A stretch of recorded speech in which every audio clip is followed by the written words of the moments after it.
तो नमस्कार जोहार दोस्तों। और जितने भी आप देख रहे हैं सभी को नमस्कार। ठीक है भाई बहन दीदी सभी को। ठीक है, चलिए आज हम लोग बात करने वाले हैं झारखंड में आंगनबाड़ी सेविका और सहायिका की भर्ती आई है। ठीक है, तो पहले जानते हैं कि कितना क्वालिफिकेशन चाहिए, क्या पढ़े लिखे होने चाहिए, उम्र कितना चाहिए, कितना सैलरी मिलेगा। उसके बाद हम बताएंगे कि आपको कितना सीट है। ठीक है, और इसका ज़िला वाइज निकलता है, प्रत्येक ज़िला का अलग अलग से निकलता है। ठीक है, तो पहले हम बता देते हैं कि आपको कितना क्वालिफ़िकेशन चाहिए। ठीक है, क्योंकि ये सभी का काम देगा, क्वालिफ़िकेशन कितना पढ़े लिखे होने चाहिए। तो देखिए, झारखंड सरकार महिला बाल विकास एवं सामाजिक सुरक्षा विभाग की ओर से ये आपका 2022 में नियमावली बनाया गया था, उसी के आधार पर ये मैं बता रहा हूँ। ठीक है, मैं थोड़ा धीरे बोलूँगा क्योंकि बुखार आया है, अभी इंजेक्शन लेके आया हूँ यार। ठीक है, और देख लेते हैं। तो यहाँ पे सबसे पहले ये आपका जो है महिला एवं बाल विकास सामाजिक सुरक्षा विभाग के अंतर्गत आता है झारखंड सरकार में। ठीक है, और इसमें आपका कुछ इस तरह से दिया गया है इसका क्वालिफिकेशन। ठीक है, तो देखिए आंगनबाड़ी में दो प्रकार के पोस्ट होते हैं, एक होता है सहायिका का, एक सेविका और एक सहायिका, दो पोस्ट होता है। जो सेविका होती है ये थोड़ी बड़ा पोस्ट है। ठीक है, सेविका ये थोड़ा बड़ा पोस्ट है और सहायिका थोड़ा सा छोटा पोस्ट है। ठीक है, सेविका बड़ा पोस्ट है, सहायिका छोटा पोस्ट है, ये याद रखिएगा। देख लेते हैं, तो यहाँ पे बोला गया है कि आंगनबाड़ी सेविका के लिए, जो सेविका होगी उसके लिए कम से कम 12वीं पास यानी कि इंटर पास आप होने चाहिए। ठीक है, और जो आंगनबाड़ी सहायिका रहेंगी उनके लिए कम से कम आप मैट्रिक पास होने चाहिए। सहायिका के लिए जो सहायता का काम करेंगी उनका 10वीं पास, और जो सेविका हैं उनको 12वीं पास होना चाहिए। ठीक है, अब बात कर लेते हैं यहाँ पे। तो उम्र आपका जो है 18 से 35 साल होना चाहिए। ठीक है, फिर आपको उसी गांव का होना चाहिए जिस गांव में आंगनबाड़ी है, जिस आंगनबाड़ी में वैकेंसी आया है आपको उसी गांव का होना चाहिए। ठीक है, अभी मैं 196 को वैकेंसी के बारे में बताऊँगा, पहले ये सब बता देता हूँ। उसके अलावा आप जो है कुंवारी लड़की नहीं होनी चाहिए, मतलब आप विवाहित होनी चाहिए। ठीक है, क्यों? क्योंकि विवाहित नहीं होंगे, आज कुंवारी हैं कल शादी होकर फिर चले जाइएगा तो फिर वहाँ पे कौन काम करेगा। इसलिए आप विवाहित लड़की होनी चाहिए, विवाहित महिला होनी चाहिए, कुंवारी लड़की नहीं होनी चाहिए। ठीक है, हाँ, कुंवारी लड़की का तभी सिलेक्शन होगा जब या तो आप मतलब शारीरिक रूप से विकलांग हैं, तब आप कुंवारी लड़की को भी लिया जा सकता है, या फिर तलाकशुदा जिनका हो चुका है, या फिर कोई विधवा महिला है उनको भी लिया जा सकता है। ठीक है, लेकिन कुंवारी लड़की को नहीं लिया जाएगा जो स्वस्थ हो।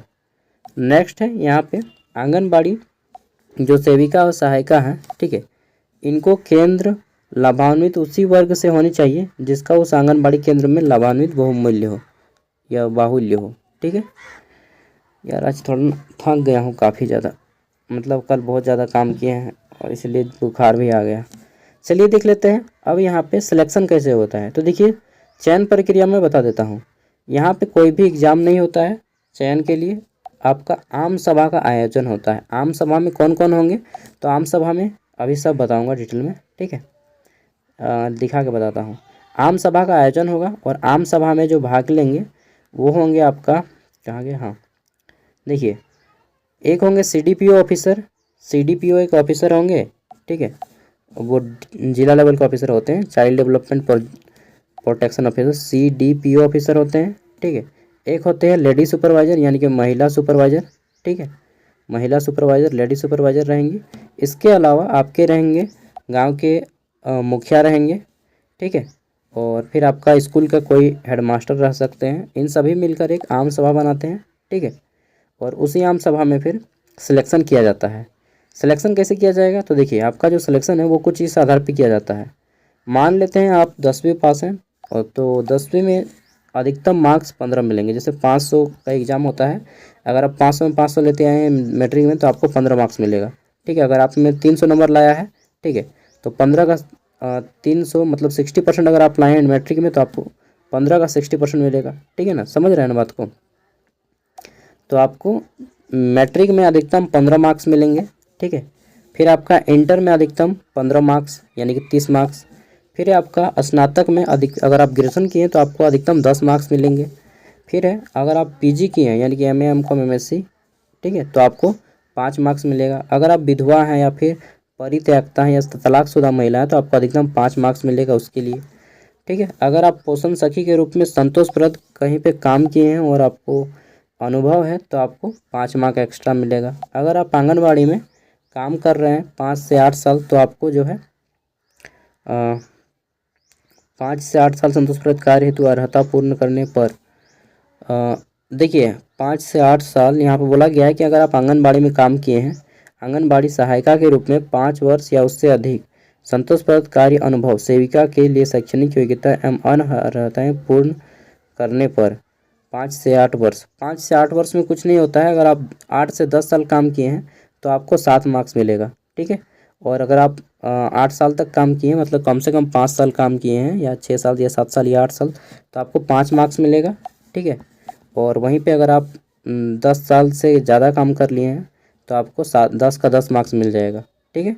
10 साल तक काम किए हैं तो आपको 7 नंबर मिलेगा और 10 साल से ज़्यादा काम किए तो 10 नंबर। कुल मिला के आपका 65 मार्क्स का ये आम सभा में इस तरह से नंबर दिया जाएगा। 10वीं का 15, इंटर का 15, 30 हो गया। ठीक है। अगर आप ग्रेजुएशन किए हैं तो मैक्सिमम 10 कितना हो जाता है आपका 40 नंबर। और इधर से आप पीजी किए हैं तो 5 नंबर 45, तलाकशुदा हैं तो 5, ठीक है, या विधवा है तो 5, 50 और आपका एक्सपीरियंस है तो 5 साल उसमें 55 हो गया और 10 साल आंगनबाड़ी में काम किए हैं तो ठीक है। तो कितना हो जाएगा आपका यहाँ पे 65 नंबर का। 65 में से जिसका सबसे ज़्यादा नंबर आएगा ठीक है तो उनको लिया जाएगा यहाँ पे।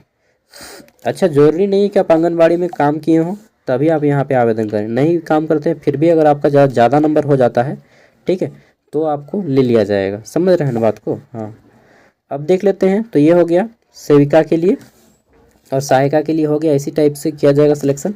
इसके बाद कितना आपको पैसा दिया जाएगा ठीक है। तो पैसा आपको कितना दिया जाएगा?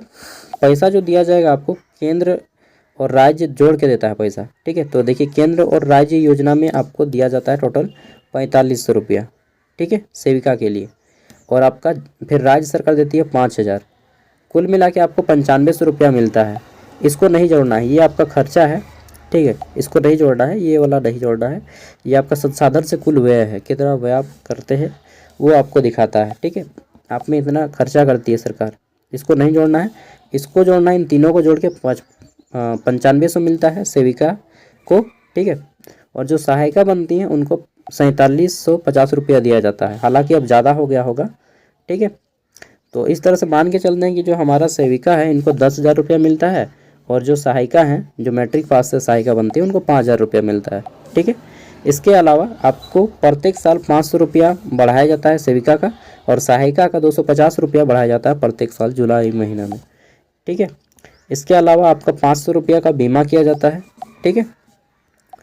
तो ये हो गया चीज़ें, सारी चीज़ें बता दिया मैंने कि 12वीं पास चाहिए सेविका के लिए और सहायिका के लिए 10वीं पास ठीक है। और कितना पैसा मिलेगा वो भी बता दिया कि 9500 रुपया मिलेगा आपका सेविका का और 4750 रुपया मिलेगा सहायिका का ठीक है।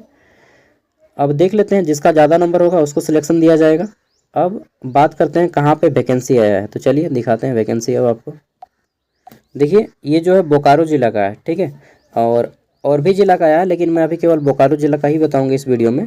बोकारो का आया है, गिरिडीह का आया है ठीक है। मेरे पास जो है मैं बता देता हूँ। उसके बाद लोहरदगा का है मेरे पास और शायद हजारीबाग का है या धनबाद का है, देखना पड़ेगा ठीक है। तो अभी मैं बोकारो का बताऊँगा, नेक्स्ट वीडियो में मैं अगर दूसरे ज़िला का बता दूँगा ठीक है। तो धीरे धीरे सबको बता दूँगा। रामगढ़ का है मेरे पास ठीक है। तो टोटल जो यहाँ पे 129 को बोकारो में सिलेक्शन होगा। अगर आप दूसरे ज़िला से हैं तो कोई काम नहीं देगा, आप दूसरे ज़िला वाला वीडियो देखिएगा, इस पर केवल बोकारो वाला है ठीक है। तो देखिए ये समाज कल्याण विभाग द्वारा निकाला जाता है। सबसे पहले देखना है कि आपके यहाँ पे आम सभा कब लगेगा ठीक है।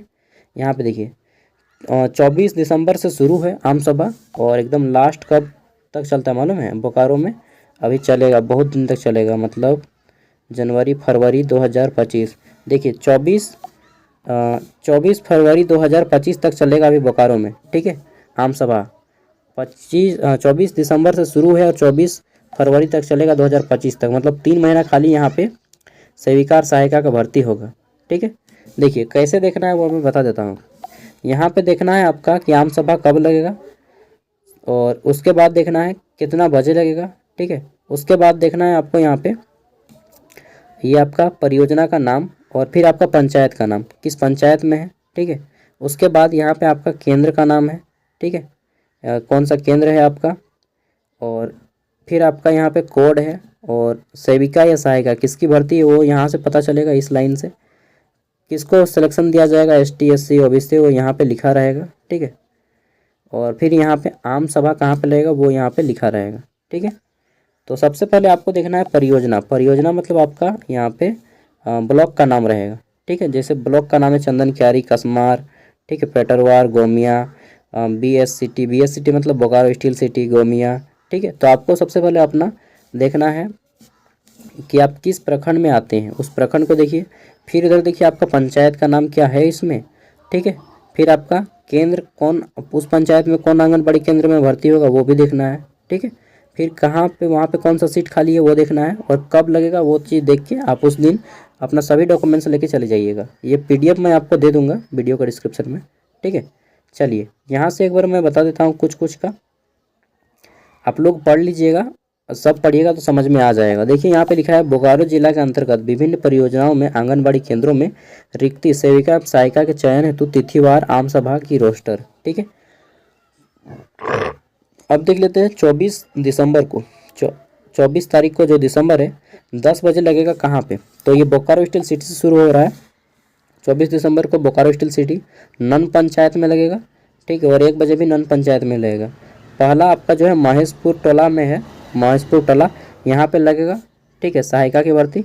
और आपका जो कालीबाड़ी है ना, कालीबाड़ी के पीछे वहाँ पे लगेगा, वो दोनों जगह सहायिका की भर्ती है। एगो माइनॉरिटी में चाहिए, एगो BC कैटेगरी में चाहिए, ठीक है। और आंगनबाड़ी केंद्र में ही आपका कैंप लगेगा, वो जाना होगा। 26 तारीख को देखिए, तो 26 तारीख को बोकारो स्टील सिटी में ही लगने वाला है, मानगो में, और आपका फिर करहरिया, हाँ करहरिया है यार नाम, ठीक है। मानगो मेन रोड मुस्लिम टोला में लगेगा, और फिर आम टाँड़ जो है ना वहीं पे लगेगा, ठीक है। सहायिका की भर्ती होगी, और एगो माइनर से चाहिए, वो जनरल से चाहिए। आंगनबाड़ी केंद्र और आंगनबाड़ी केंद्र दोनों आंगनबाड़ी केंद्र में ही लगेगा। फिर आपका 27 तारीख को जो है, 27 दिसंबर को बहुत जगह पे लग रहा है। देखिए यहाँ पे कहाँ कहाँ पे लग रहा है, तो बोकारो स्टील सिटी में लगेगा, नरकेरा गांव में। फिर आपका बोकारो स्टील सिटी नरकेरा में लगेगा, चंदन क्यारी में, चंदन क्यारी पूर्वी में लगेगा, चंदन क्यारी बोरियाडी में लगेगा। फिर कसमार में मोड़ल सुदी में लगेगा, और कसमार में खैरा चातर में लगेगा, ठीक है। खैरा चातर में भी देख लीजिए यहाँ पे लिखा है सबका, यहाँ पे आमटार, अर्जुआ टाड़, ठीक है, बोकारो स्टील सिटी में। फिर नरकेरा, पपरवा टार, चंदन क्यारी बाजार, बरमसिया, रजवार टोला चंदन क्यारी में। फिर आपका कसमार में आ जाता है कोतोगाढ़ा, और फिर आपका गोरैया कुदर, ठीक है। इन जगह में लगेगा।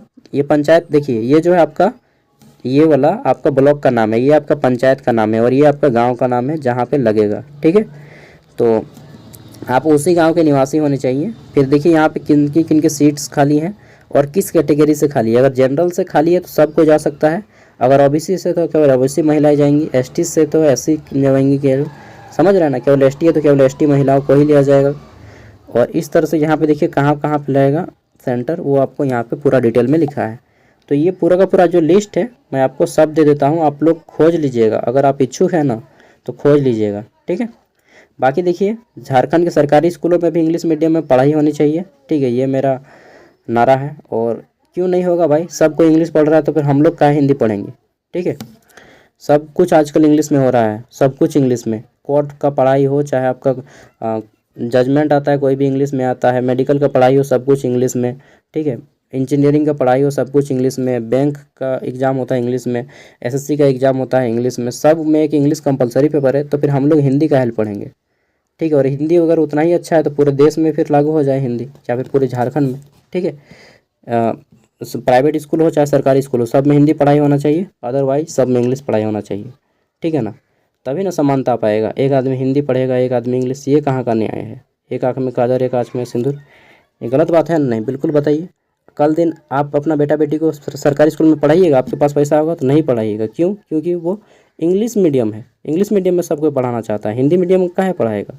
खुद मास्टर अपना बेटा बेटी को सरकारी स्कूल में नहीं पढ़ाता है, क्यों? क्योंकि यहाँ पे हिंदी मीडियम में पढ़ाई होता है, और हिंदी मीडियम का कोई कदर नहीं है इस देश में। तो झूठ मूठ का हम लोग काहे पढ़ेंगे हिंदी, सब कोई पढ़ेगा इंग्लिश में, ठीक है ना। चलिए तो ये लिस्ट मैं दे दे रहा हूँ, आप लोग पढ़ लीजिएगा। जिनको भी यहाँ पे लगता है कि सिलेक्शन हो, अगर आप नहीं तो आप अपने दोस्त कोई लेडी लड़की होंगी, शादीशुदा महिला, भाभी, ठीक है, जो भी हैं वाइफ, उन तक इस लिस्ट को पढ़ के बता दीजिएगा। ठीक है, बाय। और जब भी आएगा दूसरे ज़िले का हम आपको बता देंगे।